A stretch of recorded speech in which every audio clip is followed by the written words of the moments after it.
Não há mais como falar de um serviço público de qualidade sem discutir a questão da justiça fiscal e da sustentabilidade das gestões públicas. Sem desenvolvimento, investimento público e justiça fiscal, os fundos necessários para a existência de serviços públicos de qualidade não existem. Assim, a luta por justiça fiscal e pelo crescimento das cidades é determinante para os trabalhadores do setor público municipal, sobretudo em um contexto de crise econômica. É por isso que a FETANSE traz para a sexta marcha dos servidores municipais o tema "Vira o jogo, é hora de justiça fiscal, desenvolvimento e investimento público". Mas o que seria justiça fiscal? Justiça fiscal é usar o sistema tributário para reduzir desigualdades. Cabe aos governos federal, estaduais e municipais cobrarem mais de quem tem mais e menos de quem tem menos.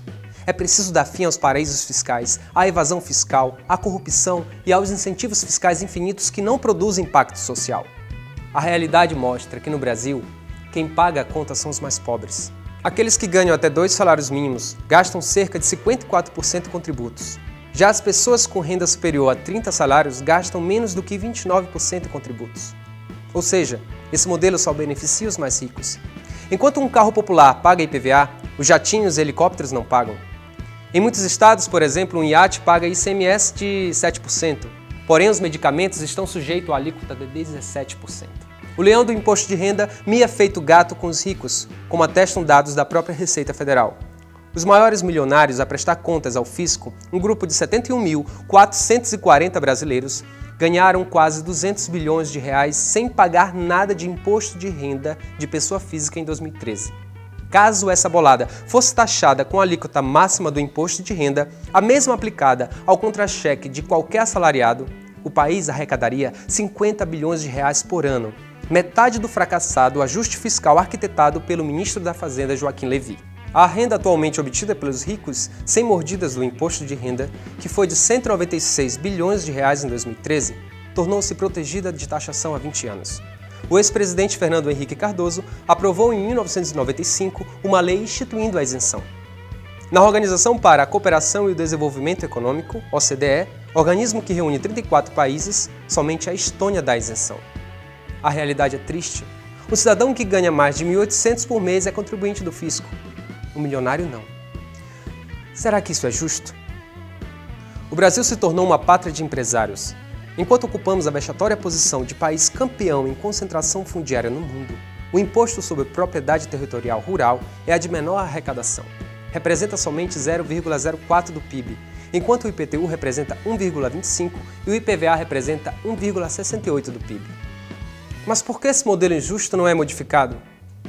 A explicação está no financiamento privado de campanhas e na banca de empresários constituída no Congresso. Repleto de políticos ricos devedores de gratidão a empresários financiadores de suas campanhas, o Congresso tem resistência em mudar regras do sistema tributário brasileiro. A Constituição de 1988 previu, por exemplo, um imposto sobre grandes fortunas, mas até hoje a nação espera pela aprovação de uma lei para tirar a taxação do papel. A arrecadação tributária brasileira poderia expandir 23,9% caso fosse possível eliminar a evasão tributária fiscal. Atualmente, o valor sonegado no Brasil é de 8,4% do PIB. Deixa-se de recolher aos cofres públicos 500 bilhões de reais por ano. Esse valor de sonegação são superiores a tudo que foi arrecadado em imposto de renda. Pessoas físicas recorrem também aos paraísos fiscais para não pagar imposto sobre seus ganhos, sejam eles lícitos ou não. É o caso dos mais de 8 mil brasileiros com contas suspeitas no banco HSBC da Suíça. Além disso, a sonegação de impostos é 7 vezes maior que a corrupção, que representa 67 bilhões anuais. É preciso criar alternativas. Além de buscar alternativas de arrecadação nos estados e nos municípios, os gestores públicos precisam se preocupar em adotar medidas de tributação justa e produção de riqueza. Hoje, as políticas de desenvolvimento permanecem concentradas nas capitais ou em outras cidades industriais. A verdade é que a maior parte dos municípios, muito por culpa de seus prefeitos, não tem se preocupado em desenvolvimento local ou mesmo em criar fontes próprias de arrecadação para a administração pública. Para o bom funcionamento de uma cidade, estado ou país, é preciso ter capacidade de investimento e autonomia econômica, mas isso tem faltado no setor público municipal.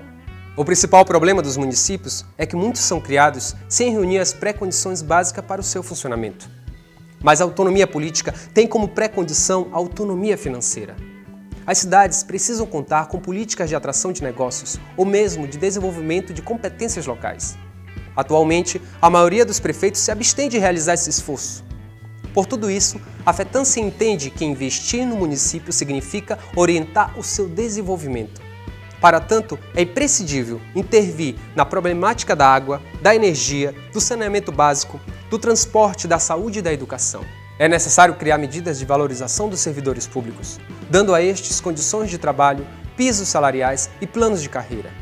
E é imperativo combater a má gestão pública, como os contratos temporários, a adoção de regimes próprios de previdência, a terceirização, a violação de direitos, o não pagamento do salário mínimo, a precarização dos servidores e tantos outros problemas que assolam nossas cidades. Por tudo isso, acreditamos que é hora de virar o jogo. Propostas da Sexta Marcha dos Servidores Municipais do Ceará. Afirmar o papel é obrigação dos governos federal, estaduais e municipais para implementar políticas fiscais progressistas e distributivas. Mobilizar recursos internos para o desenvolvimento local. Planejar e estruturar o desenvolvimento sustentável do município. Estimular a geração de riquezas a partir das potencialidades naturais, culturais e sociais dos municípios. Acabar com a informalidade nas empresas instaladas nas cidades, especialmente as micro e pequenas. As regras tributárias devem alcançar indústrias e o agronegócio. Criar ou melhorar a política tributária para os pequenos negócios. Investir no acesso à inovação e à tecnologia. Apoiar o associativismo e a cooperação. Reforçar a responsabilização dos estados e medidas de participação e controle social. Reduzir a dependência de auxílios estatais e de financiamento da dívida. Corrigir o desequilíbrio da tributação imposta aos cidadãos adotando sistemas de impostos progressivos. Expor os problemas criados pela injustiça fiscal. Redução da carga tributária sobre o consumo, com alíquotas diferenciadas para produtos essenciais. Efetiva tributação sobre a renda e o patrimônio, respeitando o princípio constitucional da capacidade contributiva, garantindo assim que se cobre menos de quem ganha menos e mais de quem ganha mais. Fazer valer a lei de transparência fiscal e a obrigação do fornecimento da nota fiscal. Reestruturação e fortalecimento de órgãos destinados ao combate à sonegação e à corrupção.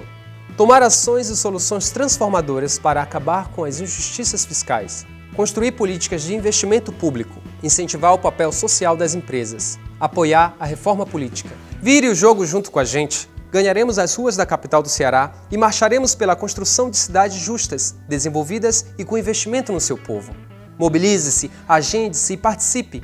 Saiba mais sobre a Sexta Marcha dos Servidores Municipais em nosso site www.fetanse.org.br. Vire o jogo! É hora de justiça fiscal, desenvolvimento e investimento público. Uma campanha da Federação dos Trabalhadores no Serviço Público Municipal do Estado do Ceará, FETANSE.